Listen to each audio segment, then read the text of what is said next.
Eu diria a vocês todos o seguinte: esses setores de atividades que eu tenho procurado evitar são setores de atividade que historicamente demonstram que as empresas elas não mantêm um grande espaço de tempo, não duram muito tempo.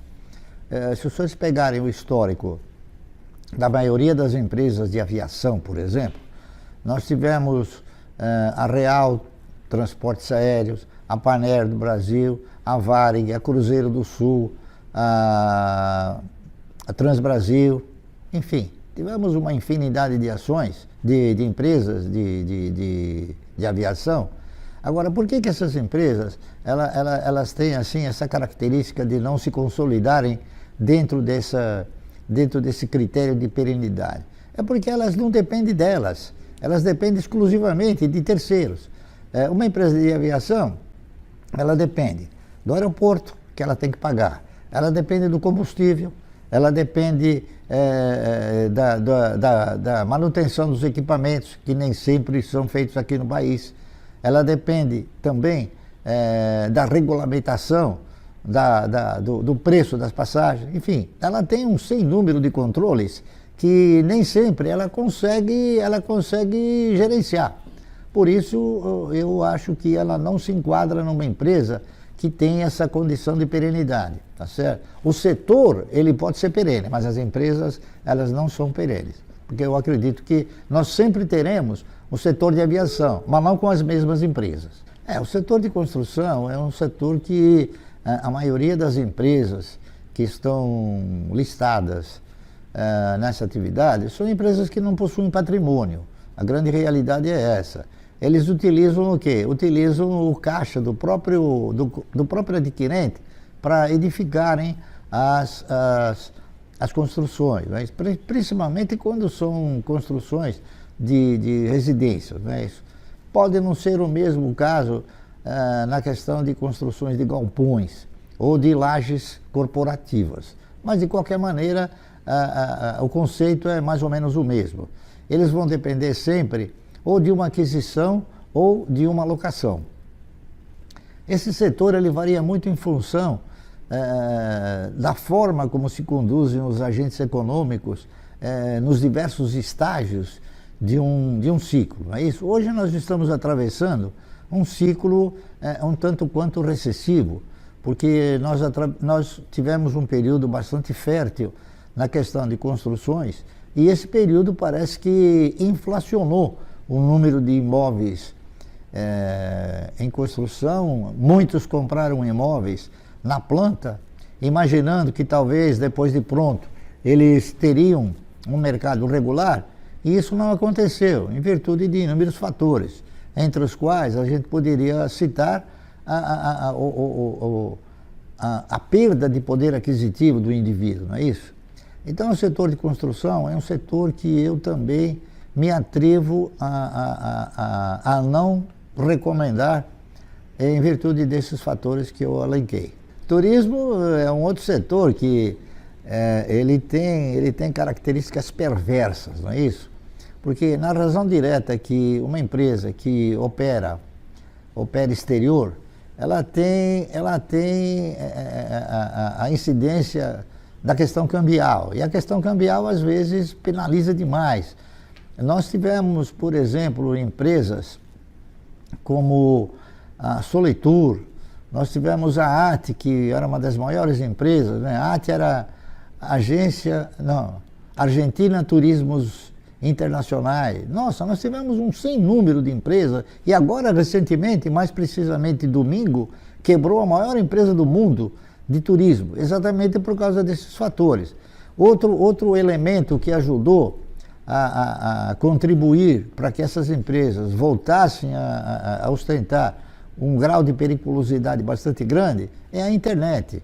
Muitos agora passaram a comprar através de outros organismos que oferecem estadias a um preço mais conveniente, não é isso?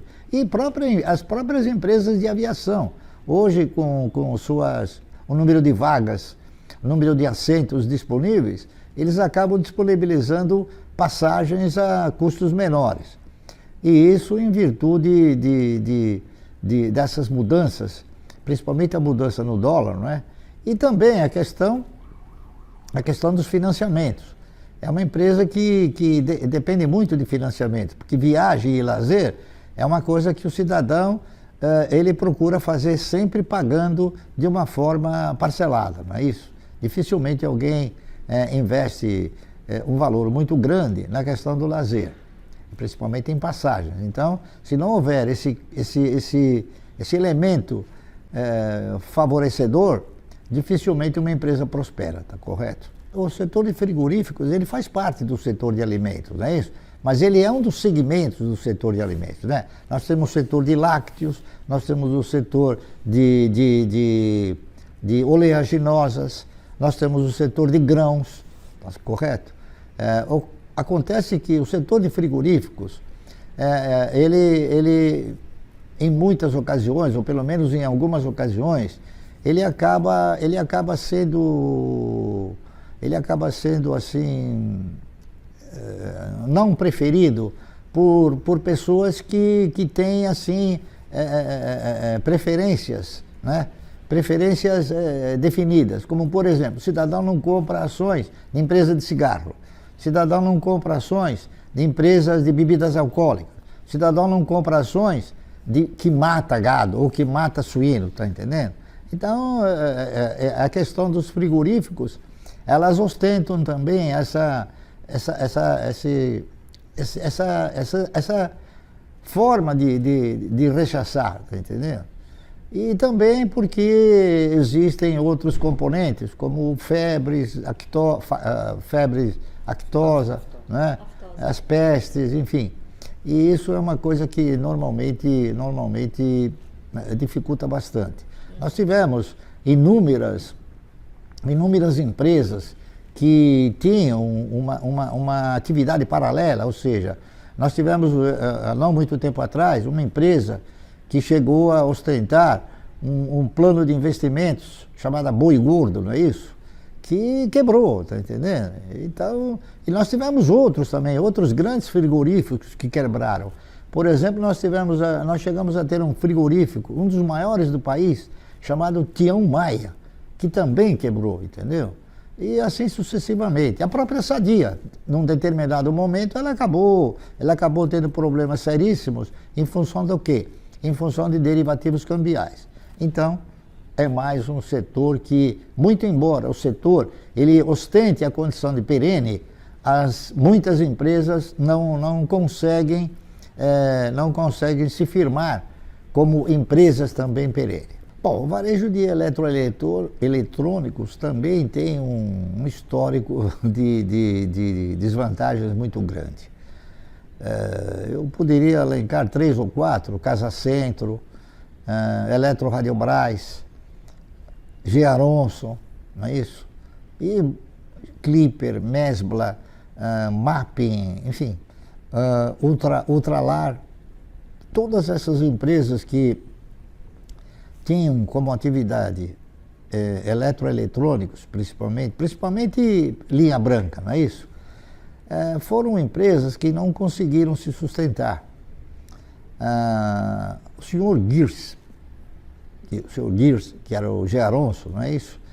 Ele em uma ocasião, conversando com ele foi claro, ele disse que realmente era um setor bastante difícil de se consolidar, porque num país como o nosso, que ostentava uma inflação muito grande, períodos com inflação grande, você comprava uma geladeira por R$1.000 e vendia a geladeira por R$1.500 em 10 parcelas. Ao termo do 6º mês, você estava pagando a geladeira nova por R$1.800. Então, quer dizer, você tinha que sistematizar um aporte de capital de giro sempre constante. Por quê? Porque a venda ela não conseguia contemplar a compra futura. Então, é também um setor de atividade que me agrada muito pouco e que eu sistematicamente não invisto em virtude desses fatores. Ok? Dificilmente as pessoas também compram à vista, não é isso? As pessoas utilizam o crediário e eu acredito também por força das prestações, da forma parcelada como se conduz, dependendo evidentemente de como está a inflação, o preço comprado, depois vendido, quando reposto ele tem que ser ele acaba sendo mais caro do que o preço de venda. Essa é a razão pela qual, e também pelo fato, né, de pouquíssimas empresas terem pago dividendos, não é isso? Eu não conheço nenhuma que chegou a pagar bons dividendos aos seus acionistas.